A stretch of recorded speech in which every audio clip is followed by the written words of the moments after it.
Bonjour chers élèves, cette vidéo s'inscrit dans le cadre de notre cours de la comptabilité et mathématiques financières, portant sur le deuxième chapitre, le bilan, qui s'inscrit dans la première partie. Commençons tout d'abord par un petit rappel de ce qu'on a vu au niveau du premier chapitre. Tout d'abord, c'est quoi la comptabilité générale? La comptabilité générale est une technique d'enregistrement de toutes les opérations effectuées par l'entreprise au cours d'une période déterminée appelée l'exercice comptable. Donc, elle permet de retracer chronologiquement et méthodiquement les flux économiques de l'entreprise et les changements qui affectent sa situation, les biens, les créances, les dettes de l'entreprise, etc. Donc, de ce fait, depuis longtemps, la comptabilité est indispensable aussi bien pour la gestion de l'entreprise elle-même que pour l'information de ses différents tierces. Donc, on a vu également les différents types de la comptabilité, à savoir la comptabilité générale ou bien financière, qui a pour objectif, bien évidemment, l'enregistrement journalier des opérations de l'entreprise dans des livres comptables, ainsi que l'établissement des états de synthèse et la détermination du résultat de l'exercice, s'il s'agit bien sûr d'un bénéfice ou bien d'une perte. Ensuite, on a également la comptabilité analytique qui permet la détermination des différents coûts, la détermination des prix de vente, l'analyse et le contrôle de l'activité de l'entreprise, etc. Ensuite, on a également la comptabilité des sociétés qui s'intéresse à l'enregistrement des opérations de constitution, de modification de capital, de répartition des bénéfices et de liquidation des sociétés commerciales. Et enfin, on a la comptabilité prévisionnelle ou bien budgétaire qui s'intéresse à l'activité prévisionnelle pour une période déterminée. Donc maintenant, on va entamer notre deuxième chapitre. C'est la notion, ou bien c'est le bilan, c'est le document comptable du bilan. Alors, commençons par cette mise en situation. Le 15 janvier 2014, Monsieur Madani décide de créer l'entreprise Madelec. Donc, dont l'objet sera la vente en gros du matériel électrique. À cette fin, il utilise une somme de 250 000 dirhams qu'il avait économisé durant ses 15 ans de travail en France. Il achète un local pour 130 000 dirhams, du mobilier pour 45 000 dirhams, du matériel informatique pour 35 000 dirhams. En outre, il ouvre un compte bancaire au nom de son entreprise et y dépose la somme de 25 000 dirhams. Le reste est déposé en caisse. Donc le même jour, il emprunte 70 000 dirhams auprès de sa banque pour acquérir un véhicule utilitaire et achète des marchandises à crédit auprès de son fournisseur Shakor pour une valeur de 50 000 dirhams. Donc, travail à faire, relever du texte des moyens de financement ou bien les ressources que M. Medani avait à disposition pour créer son entreprise. Deuxièmement, relever les différentes utilisations ou bien les emplois de ces moyens, c'est-à-dire de ces moyens de financement. Et enfin, représenter un tableau des ressources et des emplois de l'entreprise au 15/1/2014 ou bien au 15 janvier 2014.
Maintenant, pour la troisième question, c'est le tableau de ressources et emploi. Donc, ce tableau se présente comme suit. Donc, comme vous voyez, à gauche, on a la colonne des emplois. Voici, on a les différents emplois, bien utilisation des moyens de financement. Donc, sont les suivants, bien sûr, le local, le mobilier, le matériel informatique, la somme déposée en banque, la somme déposée en caisse et l'acquisition d'un véhicule utilitaire de 70 000 dirhams et l'achat de marchandises 50 000 dirhams. Ensuite, pour les ressources, à droite, on a normalement le capital que dispose M. Medeni et de 250 000 dirhams, l'emprunt 70 000 dirhams et les dettes fournisseurs 50 000 dirhams. Alors, commençons tout d'abord par la création de l'entreprise et le bilan de départ ou bien appelé également le bilan d'ouverture. Donc, avant de commencer, donc, il est nécessaire tout d'abord de définir la notion de ressources et d'emploi. Donc, commençons par les ressources. Les ressources sont les fonds ou capitaux qui permettent de financer l'entreprise, c'est-à-dire de lui procurer ses moyens de financement. Normalement, ces ressources sont constituées du capital et des dettes. Donc, le capital, il est constitué des apports des fondateurs de l'entreprise et les dettes, ce sont les fonds avancés par les prêteurs, que ce soit des banquiers, par exemple les banques, ou bien les tierces de l'entreprise, par exemple les fournisseurs. Maintenant, pour les emplois sont les différentes utilisations que l'entreprise fait de ses ressources qui lui servent à acquérir les moyens nécessaires à son fonctionnement, par exemple les bâtiments, matériel informatique, matériel mobilier de bureau, stock de marchandises, stock de matières premières, stock de marchandises ou bien les dépôts en banque, etc.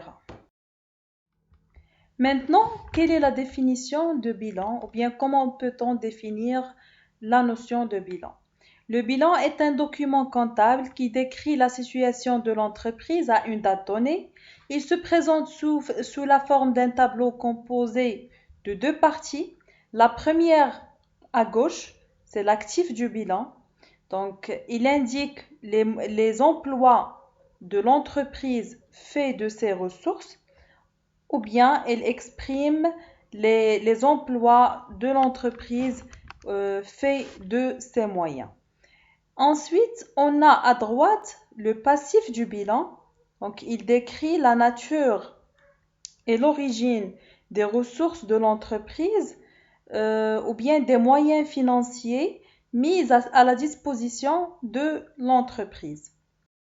Donc, suite à cette définition, présentons maintenant le bilan de l'entreprise MADEC. Donc, comme vous voyez ici, normalement, on a le bilan du 15 janvier 2014 de cette entreprise. Comme vous voyez à gauche, c'est la colonne réservée aux emplois, c'est-à-dire l'actif du bilan, donc, qui sont les suivants. Normalement, le local, le matériel de transport, matériel informatique, mobilier, stock de marchandises, dépôt en banque et les avoirs en caisse.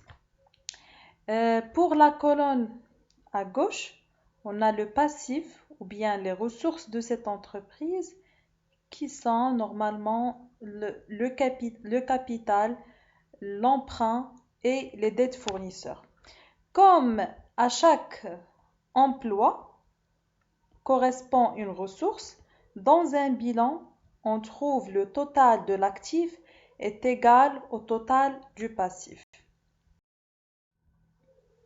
Donc, remarque, le bilan se présente toujours selon la terminologie comptable.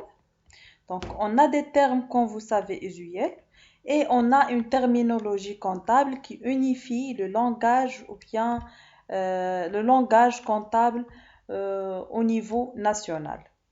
Donc, pour les termes usuels, par exemple le local, usine, etc., donc sa terminologie comptable, c'est les bâtiments. Pour les machines matérielles, on trouve dans le plan comptable matériel et outillage. Pour les chaises, les fauteuils, le bureau, c'est le mobilier de bureau. Les ordinateurs, par exemple les tablettes, etc., ce sont le matériel informatique. La machine à écrire, calculatrice, c'est le matériel de bureau. Les camions, voitures, avions, motos, en général, sont appelés matériel de transport dans la terminologie comptable. Les dépôts en banque, euh, normalement, on utilise ici le compte banque, et pour les espèces en caisse, on a le compte caisse dans la terminologie comptable. Passons maintenant à la notion de bilan et le patrimoine de l'entreprise. Donc, tout d'abord, le bilan représente la situation patrimoniale de l'entreprise. Maintenant, qu'est-ce que ça veut dire le patrimoine? Le patrimoine d'une personne, que ce soit une personne physique ou bien une personne morale, c'est-à-dire une entreprise par exemple, c'est l'ensemble de ses biens et de ses dettes. Maintenant, pour la valeur du patrimoine, elle est calculée comme suit. Donc, on a la valeur du patrimoine est égale le montant des biens et des avoirs que possède normalement la personne, que ce soit physique ou bien morale, moins le montant des dettes. Donc, normalement, cette valeur, il représente aussi la situation nette ou les capitaux propres. Donc, dans le cas de l'entreprise Madelec, la valeur du patrimoine est égale 370 000 moins 70 000 plus 50 000, donc est égal à 250 000. Donc 250 000, comme vous voyez, c'est normalement le capital que dispose le monsieur Medeni au départ de la création de son entreprise. Passons maintenant à la structure de bilan. Donc, comme vous savez, l'actif et le passif du bilan sont constitués d'éléments appelés postes du bilan. Donc, les postes sont regroupés au sein d'ensembles plus vastes appelés les classes. Donc, dans le plan comptable, on a des différentes classes. Chaque classe, il constitue bien sûr des rubriques, des postes, des rubriques avec 2 chiffres, des postes avec 3 chiffres et des comptes avec 4 chiffres, et ensuite des classes ou bien des sous-comptes avec 5 chiffres et des comptes divisionnaires avec 6 chiffres. Donc le bilan à ces grandes classes peut être schématisé comme suit. Donc on a à gauche, normalement, on a le passif, ou bien l'actif, pardon. À gauche, on a l'actif, les éléments d'actif. Donc on a la classe 2, bien, la deuxième classe, c'est l'actif immobilisé. La classe 3, c'est l'actif circulant, hors trésorerie. Et la rubrique 51, bien 5.1, c'est la trésorerie active. Pour la colonne à droite, réservée au passif, on a la classe 1, c'est le financement permanent, la classe 4, passif circulant hors trésorerie, et la rubrique 55 ou bien 5.5, trésorerie passive. Maintenant, on va voir la structure de l'actif. Donc, commençons tout d'abord. Normalement, comme vu précédemment, l'actif de bilan indique les emplois que l'entreprise a fait de ses ressources. Ces emplois ou bien actifs correspondent aux moyens d'action et d'exploitation nécessaires au fonctionnement de l'entreprise. Ils sont regroupés au sein de 3 grandes classes. Donc, la première, ou bien normalement, premièrement, on a l'actif immobilisé, c'est la classe 2, Il regroupe les biens durables dans l'entreprise, ces biens appelés immobilisations. Donc, ils sont destinés à servir pendant plusieurs exercices, à savoir par exemple les terrains, la construction, les constructions, matériel, mobilier de bureau, etc., matériel de transport, matériel informatique, etc. Donc, ce sont des biens ou bien des immobilisations stables et durables. Maintenant, pour la classe 3, c'est l'actif circulant hors trésorerie.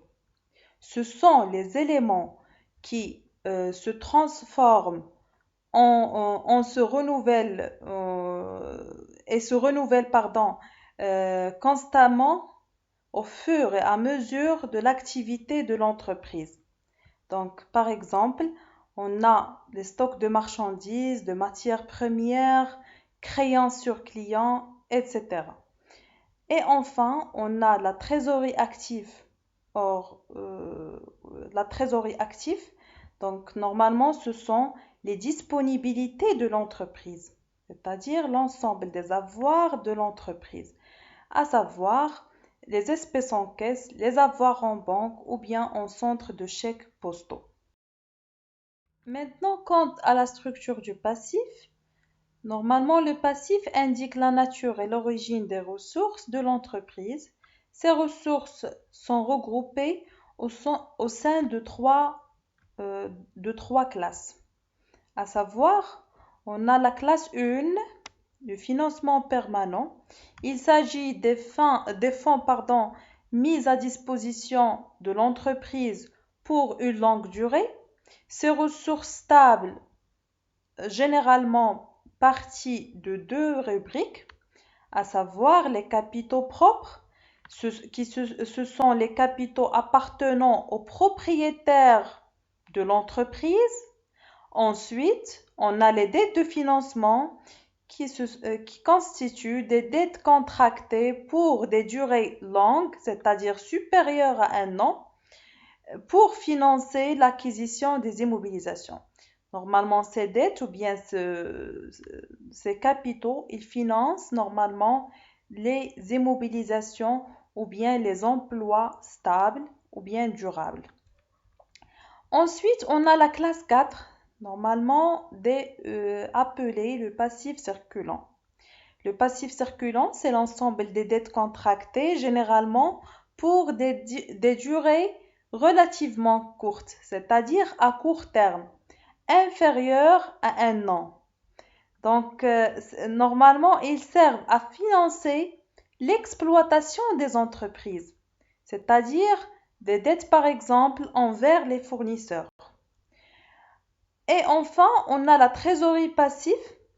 C'est l'ensemble des sommes empruntées auprès des banques pour des durées très courtes. Par exemple, les facilités de caisse, les découverts bancaires, etc. Maintenant, présentons le bilan d'ouverture de l'entreprise Madelec au 15 janvier 2014.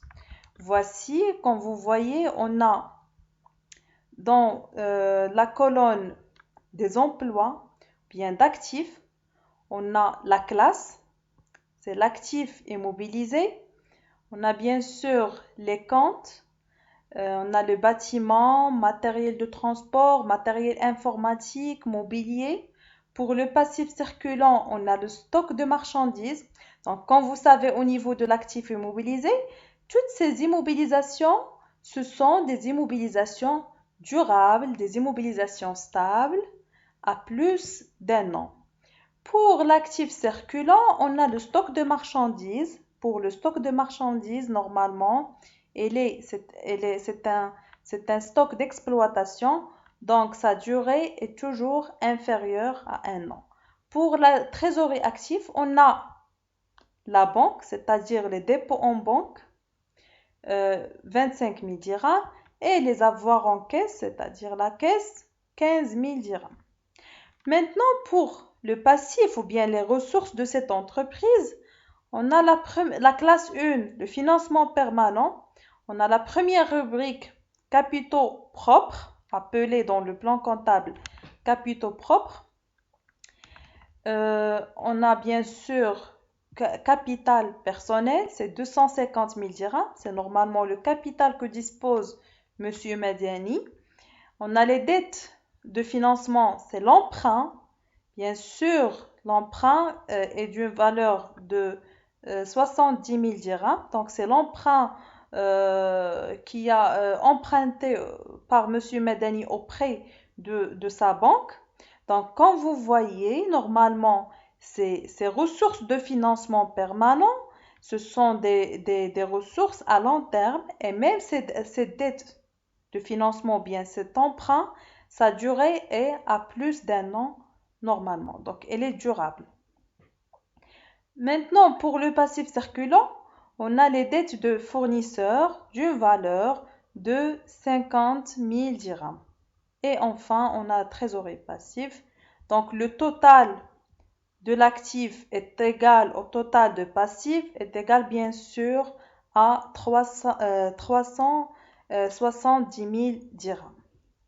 Donc, maintenant, dans ce bilan d'ouverture, les ressources et les emplois présentent les caractéristiques suivantes. Tout d'abord, les ressources, que ce soit bien sûr le capital et les dettes, proviennent de l'extérieur de l'entreprise. Ce sont des ressources externes. Les emplois concernent des immobilisations, des créances et des disponibilités qui demeurent dans l'entreprise dans l'attente d'utilisation future.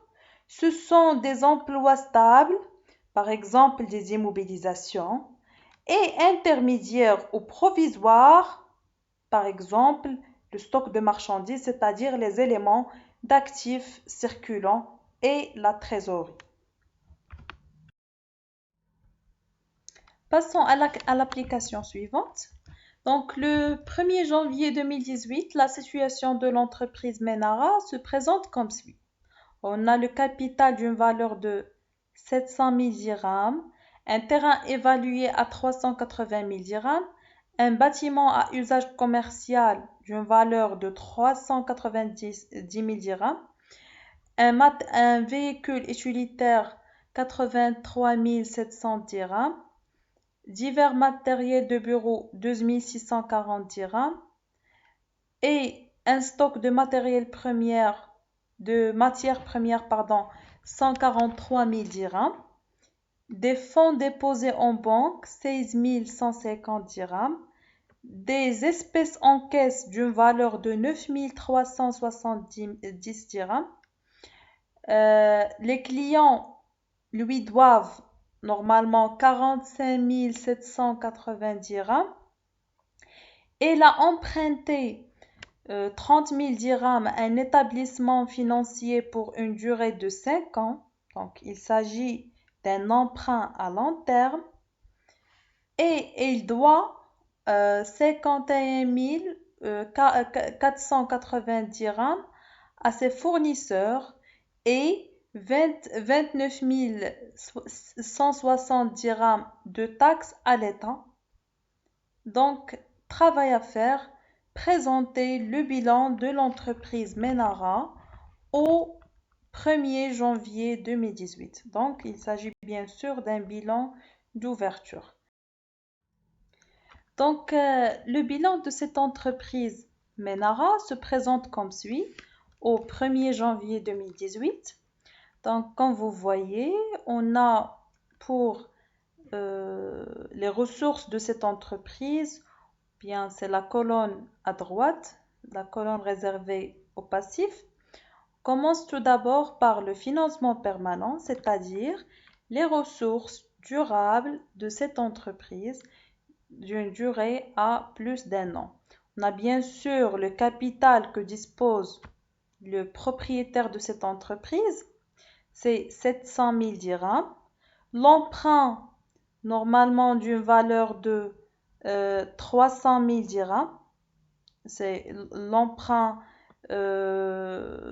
normalement emprunté par cette entreprise auprès d'un établissement financier pour une durée de 5 ans. Donc, il s'agit d'une longue durée, c'est 300 000 dirhams.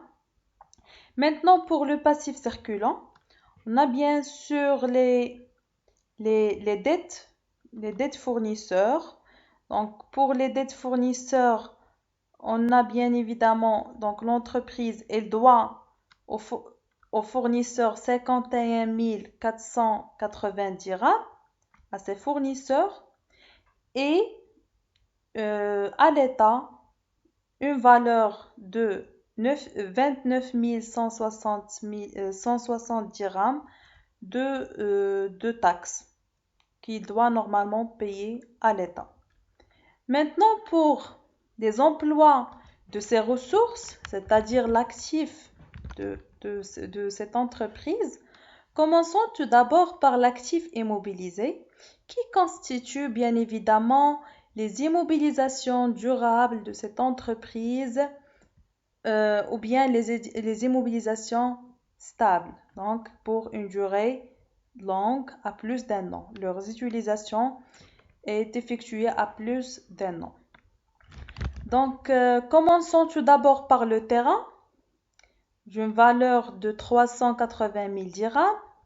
On a bien sûr un bâtiment, c'est-à-dire c'est le bâtiment à usage commercial. Donc, on l'inscrit ici suite à la terminologie comptable, c'est bâtiment. Donc, d'une valeur de 390 000 dirhams. Matériel de transport, bien sûr, qui revient à un véhicule utilitaire. Donc, pour la terminologie comptable, on écrit matériel de transport, donc d'une valeur de 83 700 dirhams. Et ensuite, on a mobilier de bureau, donc d'une valeur de 12 640. C'est normalement, il revient dans notre exercice aux divers matériels du bureau. Maintenant, pour l'actif circulant qui constitue des emplois d'exploitation à court terme, c'est-à-dire pour une durée courte inférieure à un an. On a tout d'abord matières premières, donc qui revient bien sûr à le stock de matières premières d'une valeur de 143 000 dirhams. Et ensuite, on a les créances clients. Donc, les créances clients, ou bien normalement, les clients lui doivent à cette entreprise une valeur de 45 780 dirhams. Donc, selon la terminologie comptable, on écrit client, le compte client.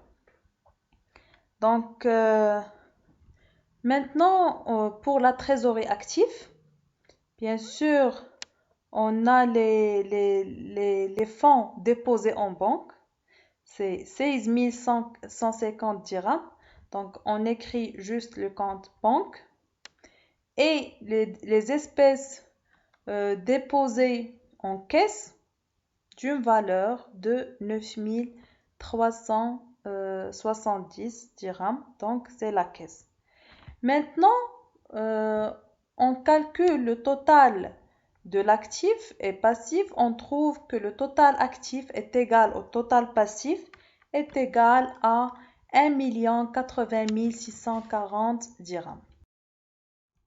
Donc, notre leçon touche à sa fin. Merci de votre attention.